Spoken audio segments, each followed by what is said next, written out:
नमस्कार दोस्तों, target with PS Parihar channel में आपका स्वागत है। आइए शुरू करते हैं और देख लेते हैं कि दैनिक रोजगार समाचार भाग 2 के इस वीडियो में विद्यार्थी जीवन से संबंधित कौन कौन सी सूचनाएं हैं। तो वीडियो को जल्दी से लाइक कर दें, शेयर कर दें और जिन छात्रों ने चैनल को अभी भी सब्सक्राइब न किया हो तो जल्दी से सब्सक्राइब कर लें ताकि आप लोगों को इसी प्रकार की ऑथेंटिक अपडेट सबसे पहले मिलती रहे। आगे बढ़ने से पहले एक सूचना है उन विद्यार्थियों के लिए जो विद्यार्थी टीजीटी और पीजीटी की तैयारी कर रहे हैं। वे सभी अभ्यर्थी किरण पब्लिकेशन, यहाँ पर आप लोग देख सकते हैं लिखा हुआ है किरण इंस्टीट्यूट ऑफ कैरियर एक्सीलेंस की ये पुस्तकें हैं, काफ़ी अच्छी हैं। माध्यमिक शिक्षा सेवा चयन बोर्ड के द्वारा जिस प्रकार के प्रश्नों का संकलन किया जाता है, प्रश्नों का जो कठिनाई स्तर होता है उसके हिसाब से ये पुस्तकें तैयार की गई हैं। सभी भाषाओं में ये पुस्तकें उपलब्ध हैं, चाहे इंग्लिश हो, संस्कृत हो, हिंदी हो, सामाजिक विज्ञान। किरण पब्लिकेशंस की सभी पुस्तकें चाहे टीजीटी की हो या पीजीटी की हो, सभी कापी किताबों की दुकानों में पूरे उत्तर प्रदेश में आपको मिल जाएंगी। और अगर आप लोग ऑनलाइन मंगवाना चाहते हैं तो उसकी लिंक मैंने डिस्क्रिप्शन बॉक्स में दे दी है, वहां पर जाकर के आप लोग ऑनलाइन भी मंगवा सकते हैं। प्रैक्टिस वर्क बुक भी आती है टीजीटी और पीजीटी की, और सॉल्व पेपर भी आता है और एक साथ भी आपको देखने को मिलेगा। यहाँ पर जो प्रैक्टिस बुक है, इसी प्रैक्टिस बुक में आपको सॉल्व पेपर भी मिल जाएगा। देखिए इसमें लिखा हुआ है अब तक के हल प्रश्न पत्रों सहित। तो अगर आप लोग ऑनलाइन मंगवाना चाहते हैं तो लिंक मैंने डिस्क्रिप्शन बॉक्स में दे दी है, वहां पर जाकर के आप लोग देख सकते हैं। चलिए शुरू करते हैं आज की सूचनाओं को। सुबह की वीडियो में बहुत सारी सूचनाएं छूट गई थी, इसलिए ये वीडियो दोबारा बनाया गया है। सबसे पहले बात होगी एडेड जूनियर हाई स्कूल भर्ती की। ये दिया गया है आज के समाचार पत्रों में, संशोधित परिणाम को किया प्रदर्शन। सहायता प्राप्त जूनियर हाई स्कूलों की भर्ती जो आई थी 1504 पदों के लिए, उसके लिए कल विद्यार्थियों ने धरना प्रदर्शन किया। कर्मचारियों से बात हुई, पीएनपी की तरफ से एक नोटिस चस्पा की गई जिसमें ये कहा गया कि इन विद्यार्थियों के जो परिणाम है वो 7 तारीख तक जारी किया जा सकता है।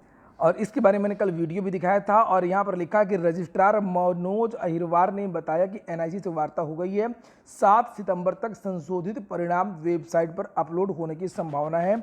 गौरतलब है कि 15 नवंबर 2021 को घोषित परीक्षाफल निरस्त करने की अनुमति शासन से 30 अगस्त को दे दी गई है। अगली सूचना है अक्टूबर और नवंबर में 4 परीक्षा। एसएससी ने एक नोटिस कल जारी की थी और ये देखिए लिखा है कर्मचारी चयन आयोग ने अक्टूबर और नवंबर में प्रस्तावित परीक्षाओं का कार्यक्रम शुक्रवार को जारी कर दिया। 1 अक्टूबर को जूनियर ट्रांसलेटर और सीनियर हिंदी ट्रांसलेटर 2022 का पेपर 1 होगा। 9 से 11 नवंबर तक दिल्ली पुलिस में सेंट्रल आर्म्ड पुलिस फोर्सेज में सब इंस्पेक्टर भर्ती 2022 का पेपर 1। 14 से 16 नवंबर तक जूनियर इंजीनियर भर्ती 2022 का पेपर 1, जबकि 17 व 18 नवंबर को स्टेनोग्राफर ग्रेड सी और डी भर्ती 2022 सीबीटी एग्जाम होगा।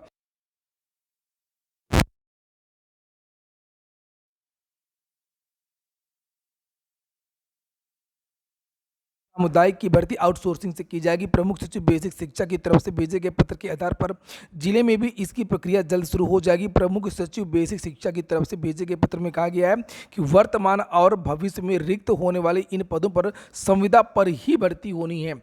यही धीरे धीरे होना है।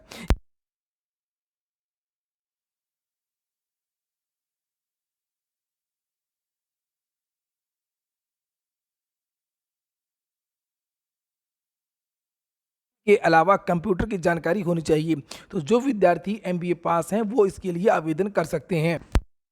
इंडिया से भी एक 700 पदों पर विभिन्न प्रकार के पदों की 3 भर्तियां निकली हैं। और उसके बाद में अब बैंक ऑफ बड़ौदा से भी 20 पदों पर सुपरवाइजर की पदों पर भर्ती आ गई है।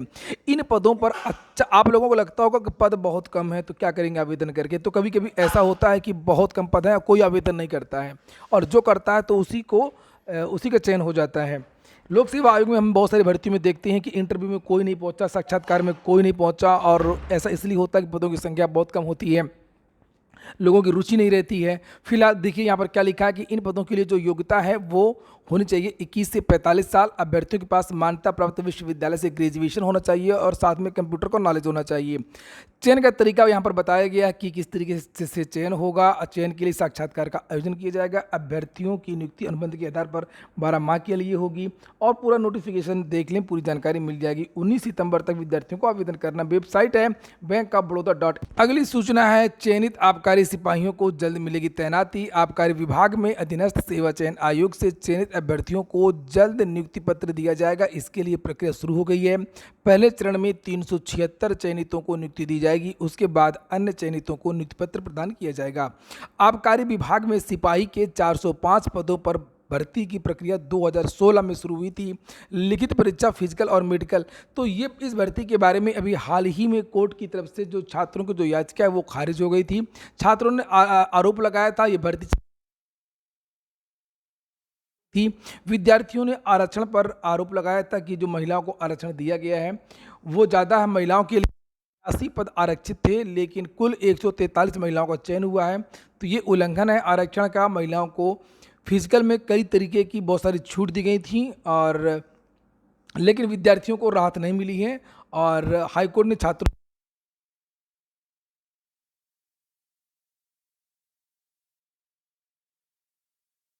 बता चुका हूँ। और इस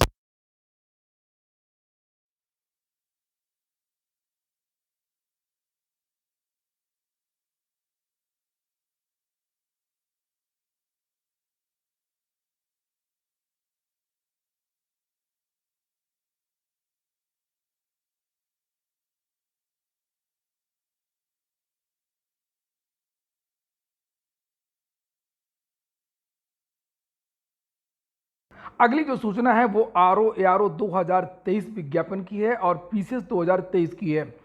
कल ही इसके बारे में नई जानकारी मिली है कि आर ओ के लगभग 130 पदों का अधियाचन उत्तर प्रदेश लोक सेवा आयोग पहुंच चुका है, और इसी महीने सितंबर के महीने में ही लगभग 400 पदों का अधियाचन और उत्तर प्रदेश लोक सेवा आयोग पहुंच रहा है।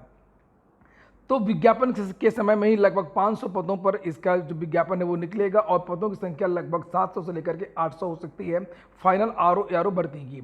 वहीं पर पीसीएस 2023 का विज्ञापन अभी तो इसका मेंस ही हो रहा है, और पीसीएस 2023 जो आने वाला है उसमें भी रिक्त पदों का जो अधियाचन है वो अभी से आने लगा है, और इसके लगभग 150 पदों का अधियाचन अभी उत्तर प्रदेश लोक सेवा आयोग आ गया है।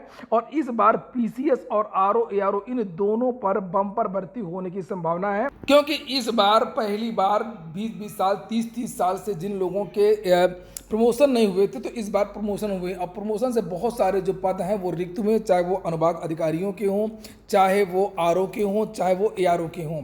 ये कल सीएम योगी ने ट्वीट किया है, और जिसमें कहा कि समय से पदोन्नति न होने से कार्मिक के मनोबल पर प्रतिकूल असर पड़ा है।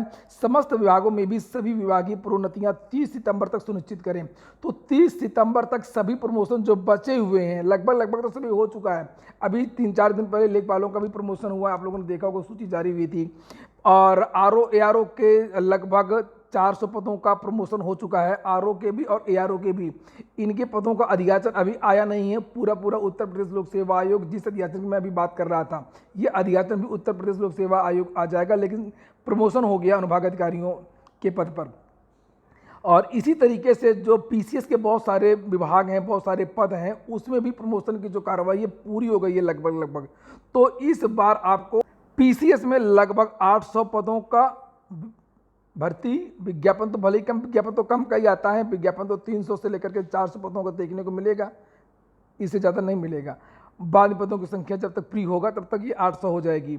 और लेकिन जो आर ओ की जो नई भर्ती आनी है दिसंबर से लेकर के जनवरी में, इसमें भी लगभग 800 पद होंगे 100%, क्योंकि लोक सेवा आयोग भले ही ना आया हो पूरा अभी अधियाचन, लेकिन विभागों में जो प्रमोशन की जो प्रक्रिया है वो संपन्न हो गई है, और जो पत्राचार और जो बाकी जो लिखा पढ़ी होती है, जो भी चीज़ें कार्रवाई होती है वो हो रही हैं, चाहे वो राजस्व विभाग हो, चाहे वो निर्वाचन आयोग हो, चाहे वो सचिवालय हो, चाहे उत्तर प्रदेश लोक सेवा आयोग के खुद के पद हों। ये सारे के सारे जो पद हैं इस बार प्रमोशन के द्वारा जो बहुत ज़्यादा रिक्त हुए हैं, ये सब लोक सेवा आयोग पहुंच जाएंगे इसी साल। और उसके बाद में इसका जो विज्ञापन है वो मैंने पहले भी बताया था आप लोगों से कि दिसंबर या जनवरी फरवरी में इसका विज्ञापन आ जाएगा।